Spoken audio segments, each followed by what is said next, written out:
out of time. Move. Thermite happen!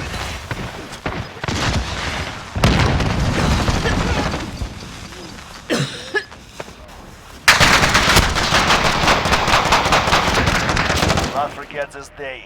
We will be waiting.